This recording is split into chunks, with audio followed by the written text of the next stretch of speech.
자, 오늘 설교 말씀의 제목은 죄를 사하는 권능입니다. 이제 마태복음 9장 함께 보도록 하겠는데요. 자, 본문 말씀에 보면 중풍병자가 나옵니다. 자, 이것은 마가복음에도 언급이 되고 있는데 4명의 친구들이 이 중풍병자를 데리고 예수님에게로 왔어요. 근데 사람들이 너무 많아서 들어갈 수가 없으니까 지붕을 뚫고 상을 내렸어요. 그리고 예수님은 그 중풍병자를 고친 사건, 이것이 마가복음에 언급이 되고 있는데 마태는 그런 세세한 상황들보다 그냥 여러분 더 직설적으로 오늘 이 사건을 통해서 우리에게 주시는 예수님의 단도직입적인 메시지, 바로 죄의 문제를 언급을 했습니다. 자, 여러분, 예수님은 이 중풍병자를 보자마자 이렇게 말씀하셨습니다. 9장 2절에 보면 침상에 누운 중풍병자를 사람들이 데리고 오거늘 예수께서 그들의 믿음을 보시고 중풍병자에게 이르시되 작은 자야 안심하라, 네 죄 사함을 받았느니라. 여러분, 이 2000년 전으로 한번 잘 돌아가 보세요. 그 중풍병자를 보자마자 예수님이 보통 사람들과 좀 다르게 이야기를 하셨습니다. 작은 자야 안심해, 무서워하지 마, 떨지 마. 그리고 이어서 곧바로 네 죄 사함을 받았느니라, 이 말씀을 하셨거든요. 예수님께도 왜 첫 대화를 말문을 이렇게 여셨을까? 예수님은 사람의 속을 아세요. 사람의 심령을 아시는 분입니다. 지금 이 사람이 지금 죄로 인해서 중풍병에 걸린 걸 아신 거예요. 그리고 이 중풍병은 그냥 일반적인 중풍병이 아니라 그 속에 죄가 득실거리고 역사함으로 말미암아 이 사람의 영을 망가뜨리고 이 사람의 마음과 육신을요 완전히 파괴해버린 심각한 중풍병인 걸 아는 거예요.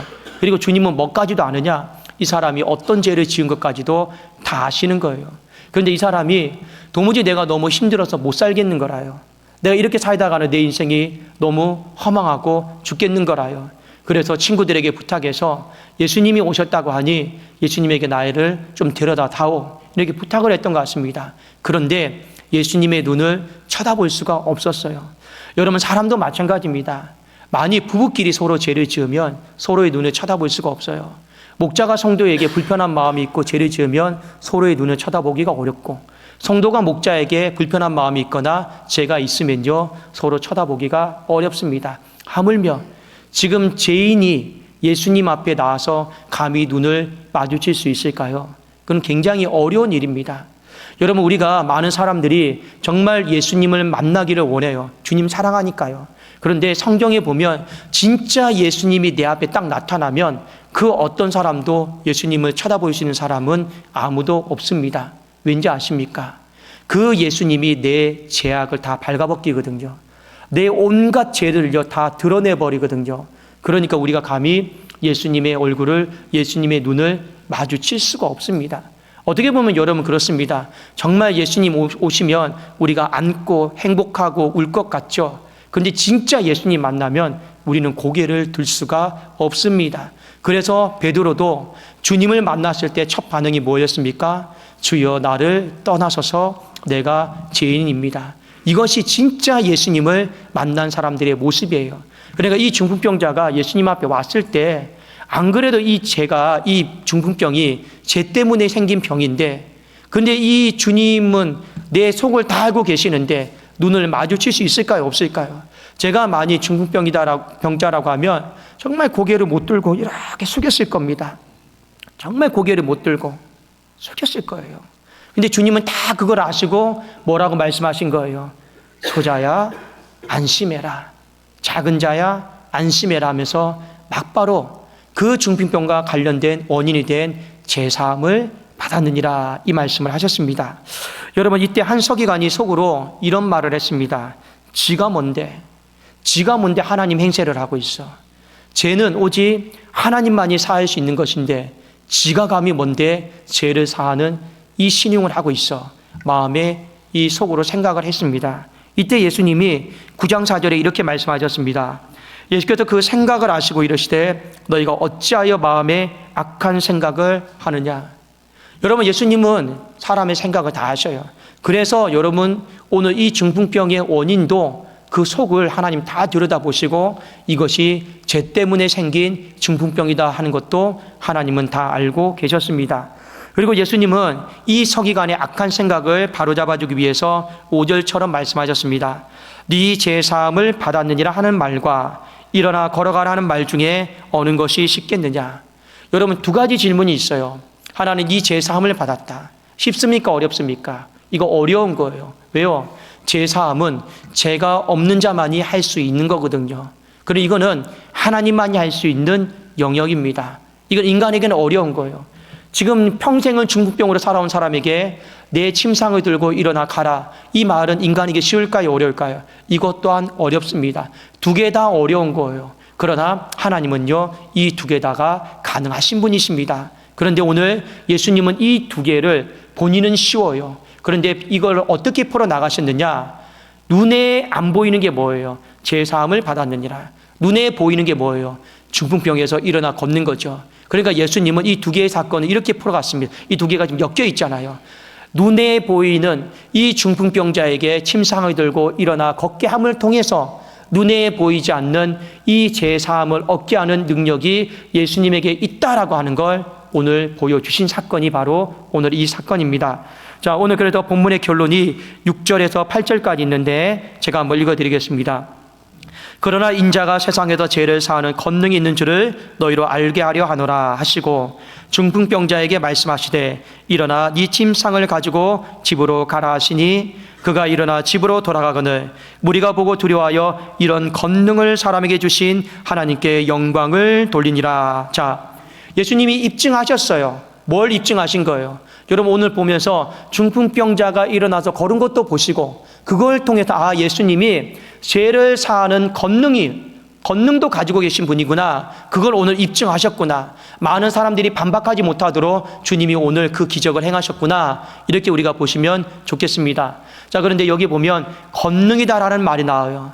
죄를 사하는 권능이다라는 말이 나옵니다. 이 권능은요, 하나님께로부터 이임받은 능력을 이야기하는 거예요.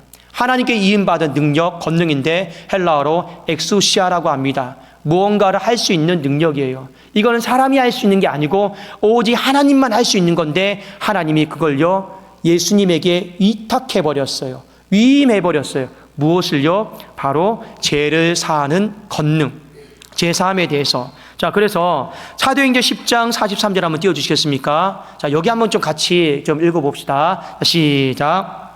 그에 대하여 모든 선지자도 증언하되 그를 믿는 사람들이 다 그의 이름을 힘입어 제사함을 받는다 하였느니라. 자, 제가 왜 이 사도행전 본문도 같이 읽자고 말씀드렸냐면 우리가 조금 더 깊이 이해하기 위해서 그렇습니다. 제사함이다라는 말이 나오죠. 이 사도행전 10장 43절의 제사함은 헬라어로 아페시스입니다. 한번 따라해 볼까요? 아페시스. 이 정도는 알고 계시면 참 좋습니다. 돈은 안 돼도 여러분의 인생에 참 힘이 되는 거예요. 다시 한번 따라해 볼까요? 아페시스. 이게 바로 제사함입니다. 자, 이 아페시스 제사함의 뜻이 뭐냐면 우리가 잘 알고 있는 거예요. 용서하다. 영어 성경에 보면 포기브라 나와 있습니다. 용서하다, 탕감하다, 동이 서에서 먼 것처럼 기억하지 않다, 나 덮어주시다. 딱 우리가 전부 다 알고 있는 제사함입니다. 이게 뭡니까? 바로 아페시스예요. 자, 이게 가장 기본적인 의미인데 오늘 이 마태복음 9장에 나와 있는 제사함의 권능이 있죠. 소자야 안심해라, 제사함을 받았느니라. 이 제사함은 아페시스가 아니에요. 아페시스가 아니고 이 단어는 뭐냐면 아피에미입니다. 한번 따라해 볼까요? 아피에미. 모르셔도 입에 자꾸 하셔야 됩니다. 아피에미. 그냥 아피에미입니다. 이 단어의 뜻도 제사함이에요. 그런데 다른 의미로 쓰였습니다. 어떤 의미로 쓰였냐면 내쫓다, 강제로 이혼시키다, 추방하다, 이런 의미를 가지고 있습니다. 그러니까 두 개 다 제사함의 의미인데 이 본질적으로 내용이 완전히 다르죠. 이걸 여러분들이 좀 보시라라는 거예요.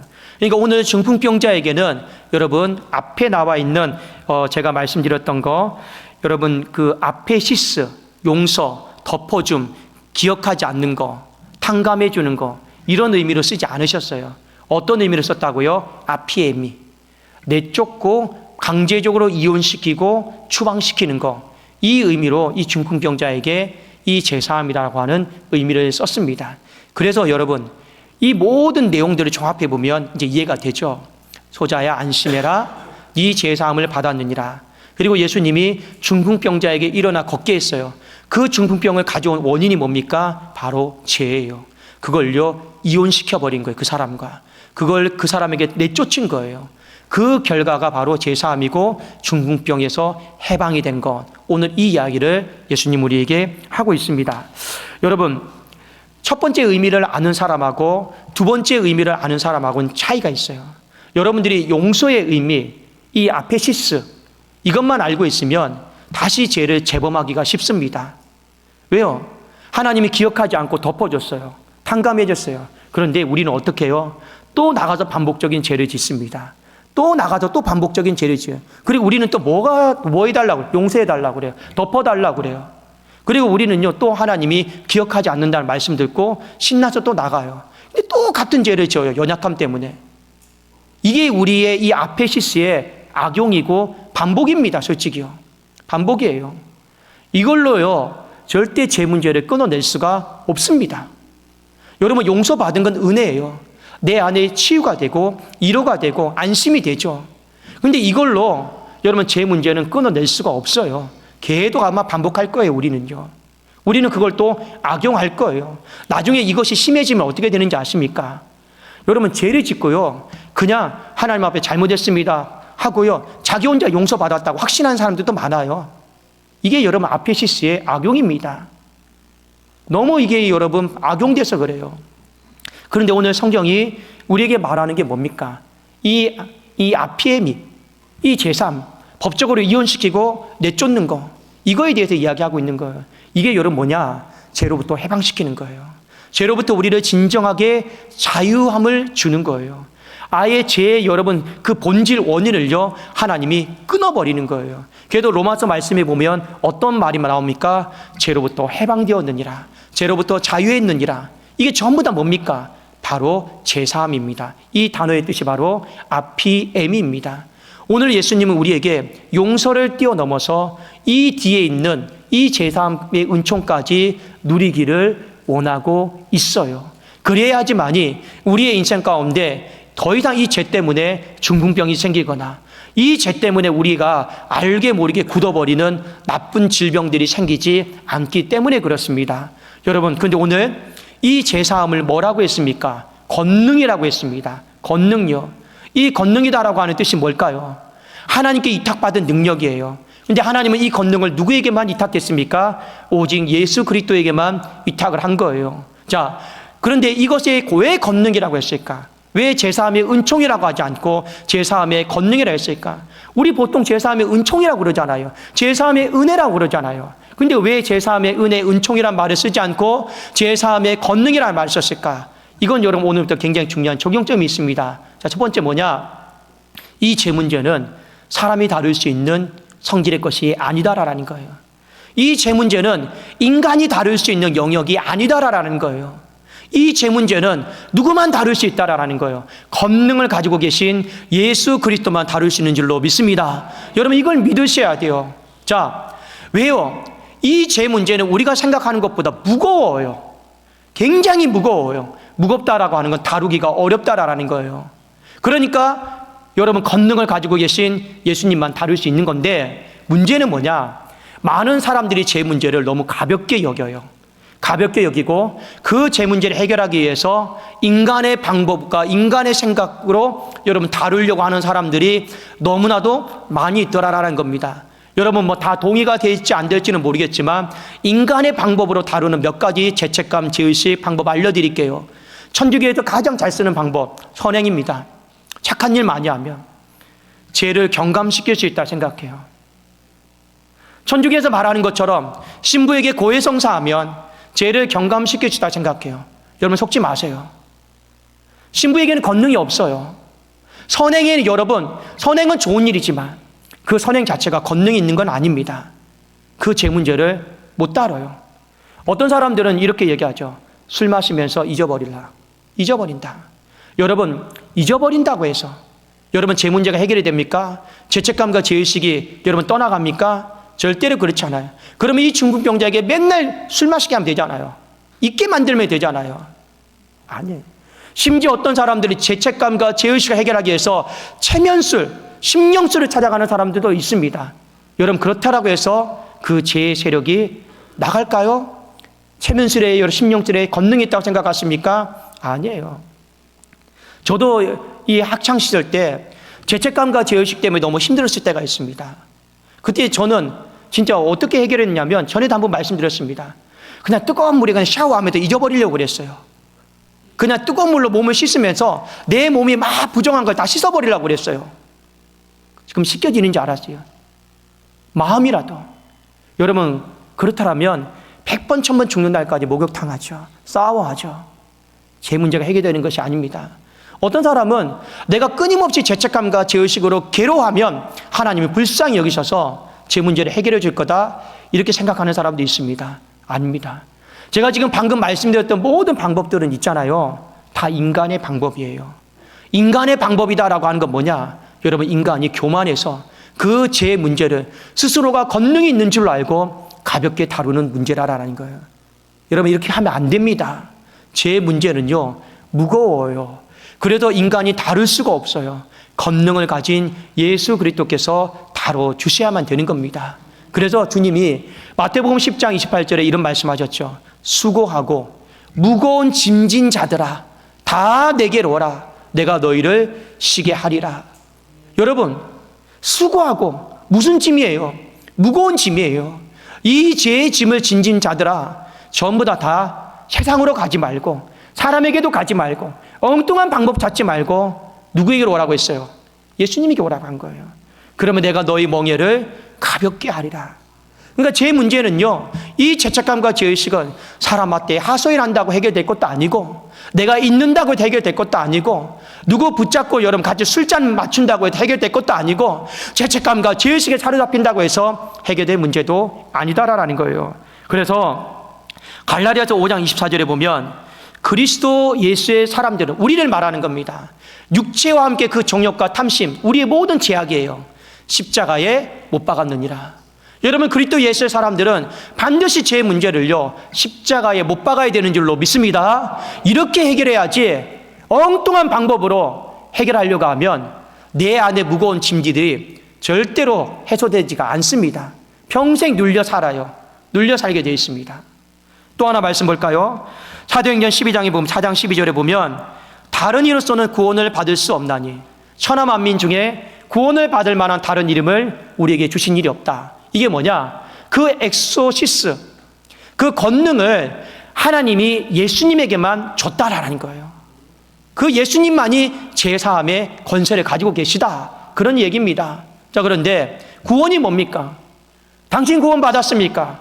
물어볼 때 구원이 뭐예요? 천국 가는 게 구원이 아니에요. 구원은 뭐예요? 죄로부터 건짐을 받는 걸 구원이라고 합니다. 당신 구원 받았습니까? 당신 구원 받았습니까? 우리 예수 믿으면 구원 받는다고 그러죠. 믿고 천국 가는 게 아니에요. 정말 중요한 게 뭡니까? 죄로부터 건짐 받았기 때문에 천국 가는 거예요. 이거 얘기하고 있는 거예요. 누가 이걸 할 수 있는 거예요? 바로 권능을 가지고 계신 예수님만이 할 수 있다라는 겁니다. 그래서 오늘 첫 번째 적용점입니다. 저나 여러분의 삶 가운데 죄책감과 죄의식이 없는 사람이 아무도 없습니다. 근데 중요한 거, 교만한 마음으로 이 죄를 다루려고 하지 마세요. 이건요, 너무 무거운 것이어서 우리의 힘과 능력으로 다룰 수가 없어요. 그래서 예수님이 이 땅에 권능을 받아서 오신 겁니다. 그래도 우리에게 제사함의 은총뿐만 아니라 뭣도 누리게 하신다고요? 제사함의 권능을 누리게 하시는 줄로 믿습니다. 여러분, 이것을 잊어버리지 마세요. 아울러서 제가 우리 성도님들에게 신앙생활도 마찬가지입니다. 하나님의 일, 교회의 일하는 거 있죠? 가볍게 생각하지 마세요. 무겁게 생각하시라라는 거예요. 이게 죄를 다루는 방법과 다 연장선상에 있습니다. 여러분, 사람이 하나를 보면 열을 안다고 그러죠. 내가 죄의 문제를 어떻게 다루는가, 그걸 딱 보면 가볍게 인간의 방법으로 다루잖아요. 그러면 하나님의 일도 여러분 다 똑같습니다. 인간의 방법으로 하려고 그래요. 제가 우리 성도인들에게, 중직들에게도 늘 말씀드리잖아요. 기도의 자리 지키십시오. 기도하면서 하십시오. 예배의 삶을 사십시오. 이거 두 개는요, 가장 기본입니다. 기도의 자리를 못 지키고, 여러분 예배의 자리를 못 지키면요, 그 다음부터 교회 일은요, 정치가 돼버려요. 여러분 정치는 다른 게 아닙니다. 그래서 내 의견 간절시키려고 하고, 내 의견 수용이 안 되면 삐지고, 서운해하고, 이런 것밖에 남지가 않아요. 교회 일도 여러분 무거운 마음을 하십시오. 가벼운 마음을 하면 기도하지 않습니다. 가벼운 마음을 하면 예배를 가볍게 여깁니다. 무거운 마음으로 해야지 정말 이 교회가 영적으로 부흥하고 영적으로 일어나고 하나님이 원하시는 방법대로 여러분 나가게 될 줄 믿습니다. 항상 그거 잊어버리지 마세요. 제사함도 다시 한번 말씀드립니다. 가볍게 생각하면 인간의 방법으로 해결하다가 씨름하다가 망하는 길로 가는 거예요. 우리는 하나님의 일은 어떻게든 간에 제사함이든 하나님의 일은요, 전부 다 무거운 마음을 가지셔야 돼요. 그러면 내 힘과 능력으로 안 되는구나 하고 어떻게 해요? 기도할 수밖에 없는 거예요. 내 힘과 능력으로 안 되는구나 하고 하나님 매달리고 의지할 수밖에 없는 거예요. 너무 무거우니까. 근데 그걸 가볍게 여기면 하나님 없어도 돼요. 기도하지 않아도 돼요. 말씀 없어도 돼요. 그러나 여러분 결국에 반드시 보십시오. 다 한 방에 다 무너지고 다 망할 수밖에 없습니다. 오늘 첫 번째 이 적용점이고, 자, 두 번째입니다. 여러분 하나님은 우리가 제사함의 은총, 이 용서, 이것뿐만 아니라 제사함의 권능도 하나님 우리가 알기를 원하고 누리기를 원하고 있습니다. 다시 한번 우리 정리해 볼까요? 제사함의 은총은 하나님 덮어주시는 거예요. 기억하지 않는 거예요. 내 삶을 어떤 빛들을 다 탕감해 주시는 거예요. 그냥 모른 척 하시는 거예요. 이거 제사함의 은총입니다. 그러나 여러분 절대 여기에서만 머무러 있으면 안 돼요. 자칫 잘못하면 용서받고 또 죄짓고 용서받고 또 죄짓는 삶을 반복할 수가 있습니다. 하나님의 은혜를 헛되게 만들 수 있다라는 거죠. 근데 오늘 예수님은 제사함의 권능의 자리까지 나아가라고 우리에게 말씀하셨습니다. 그런데 우리의 힘과 능력으로 못 나가요. 그러니까 예수님은 어떻게 해줘요? 소자야 작은 자야 안심하라 네 제사함을 받았느니라 하시죠. 이게 뭡니까? 이미 그 안에 있는 이 중풍병자 안에 있는 제가 이 중풍병자에게 뭐라고 하냐? 너와 나는 결혼했다. 너와 나는 하나다. 너와 나는 영원히 같이 살다가 죽는 거야. 이렇게 지금 있는 거예요, 이 두 사람은. 근데 딱 정신 차리고 보니까 내 이 중풍병이 누구 때문에 온 거예요? 이 죄 때문에 온 거예요. 그걸 알고 깨달은 거예요. 그럼 어떻게 해야 돼요? 이 죄와 이혼해야죠. 결별해야죠. 그런데 제가 쉽게 이혼해 주지 않아요. 합의금을 달라고 그래요. 합의금 주면 이혼해 주겠다고 하는데 문제는 제가 요구하는 합의금이 너무 커요. 합의금이 뭔지 아십니까? 네 목숨, 네 생명값을 내놓으라라는 거예요. 여러분 이 합의금 내가 마련할 수 있습니까? 없습니까? 못 마련해요. 그러니까 우리는 어쩔 수 없이 죄와 똑같이 사는 거예요. 이혼하지 못하고 사는 거예요. 그런데 예수님이 오셔서 어떻게 한 거예요? 내쫓았어요. 강제로 이혼시켰어요. 그냥 말씀으로 내쫓은 게 아니에요. 강제로 여러분 내쫓은 게 아니에요. 이건 십자가에 대한 예표입니다. 여러분 십자가가 뭡니까? 이 우리의 인생 가운데 죄와 이혼시키기 위해서 이 죄가 요구하는 합의금 그 생명 그 값을요 예수님이 지불하신 것이 바로 십자가예요. 그게 바로 십자가입니다. 오늘 그 사건을 우리에게 예표하고 있는 거 아니겠습니까? 이게 바로 제사함의 권능입니다. 왜 예수님께서 우리에게 제사함의 권능을 우리가 알고 누리기를 원하고 있느냐? 이유는 딱 한 가지입니다. 가만히 보니까 죄 때문에 몸이 굳어 있어. 가만히 보니까 죄 때문에 마음도 굳어 있어. 가만히 보니까 죄 때문에 이 영까지 다 굳어 있어. 그러니까 아무것도 못해. 움직이지도 못해. 인생이요 그냥 죽는 날만 기다리고 있는 것뿐이에요. 주님이 그 모습을 바라보면서 가슴이 아픈 거예요. 주님이 그 모습을 바라보면서 탄식이 되는 거예요. 그 사람의 인생에 행복을 찾아주고 싶고 빛을 찾아주고 싶은 거예요. 움직이지도 못하고 매일 제 종로를 타고 있는 그 사람을 보면서 주님이 너무 고통스러운 거예요. 그래도 어떻게 하는 거예요? 제사함의 권능으로 안심시키고 제사함의 권능으로 내쫓는 거예요. 여러분 주님이 이 사람의 삶을 바라보면서 뭐라고 하지 않았습니다. 어떻게 보면 이 사람은 주님 앞에 입이 100개여도 1000개여도 할 말이 없는 사람입니다. 왜요? 자신이 죄를 지은 죄로 반복해서 지은 죄로 여기까지 온 거거든요. 여러분 오늘 많은 질병 중에서 왜 하필 여러분 제3의 권능 가운데 중풍병이 나왔냐? 예수님 우리에게 주신 메시지가 있습니다. 죄를 반복해서 짓게 되면 영이 굳어버린다. 죄를 반복해서 지으면 마음이 굳어버린다. 사람에 대해서 미움도 굳어버리고 시기도 굳어버리고 악한 마음도 굳어버린다.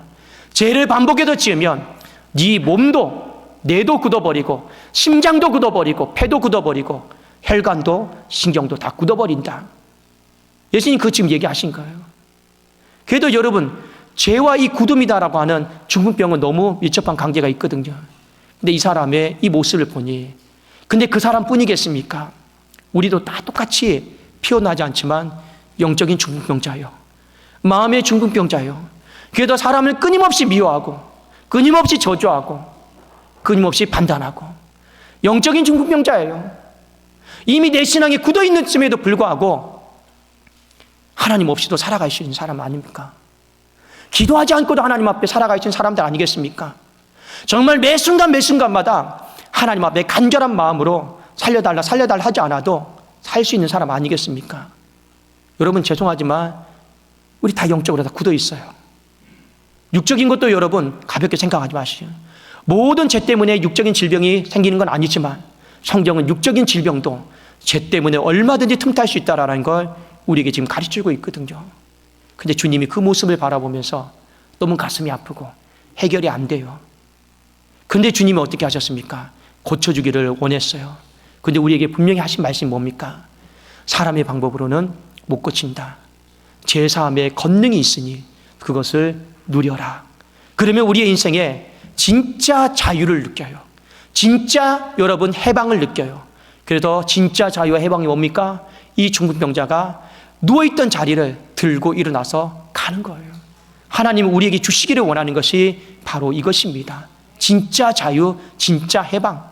단순히 용서받고 덮어주신 야, 내 마음 안심된다, 내 마음 신난다, 이게 아니에요.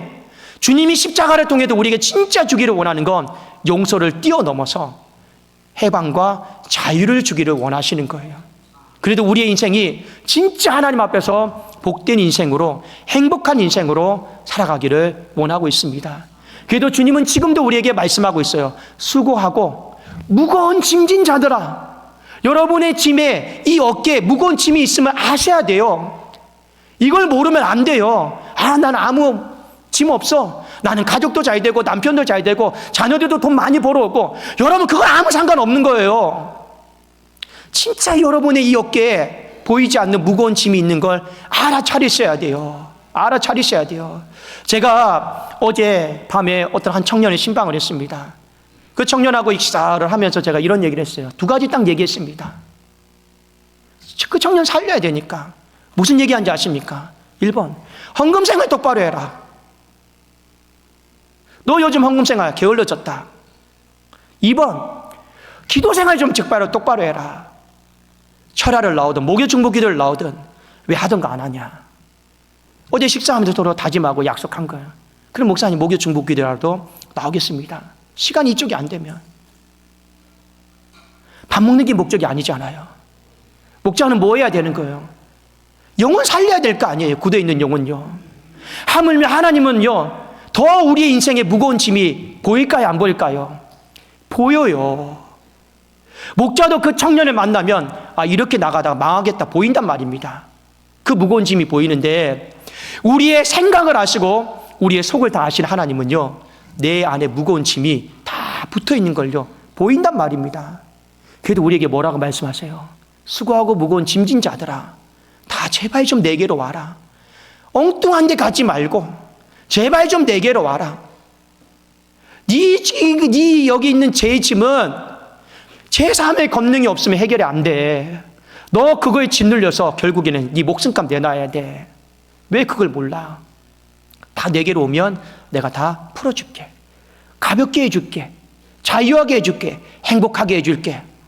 여러분 이것만큼 우리의 인생에 복음 중에 복음이 어디에 있습니까? 가볍게 해준다는데요. 행복하게 해준다는데요. 여러분 돈을 많이 번다고 행복합니까? 우리 중고등학생들 등급을 많이 받는다고 솔직히 행복합니까? 여러분 자녀들이 좋은 직장에 들어간다고 행복합니까? 그게 진짜 행복이 아니에요. 무거운 짐이 있는 상태에서 그건 진짜 행복이 아니단 말입니다. 진짜 행복은 뭐예요? 내 안에 진짜 이 죄의 짐이 벗겨진 상태에서 여러분들이 좋은 직장 들어가고 돈 많이 벌고 자녀들이 잘 되고 그게 진짜 행복 아니겠습니까? 그렇잖아요.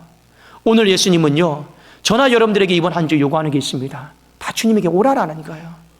여러분 죄책감, 죄의식 그냥 가볍게 여기지 마시고 잊어버리지 마시고 해소가 안 됐으면요, 인간의 방법으로 해결하려고 하지 마시고 여러분 세상에 나가도 술잔 부딪히면서 잊지 마시고 어떻게 하시라는 거예요?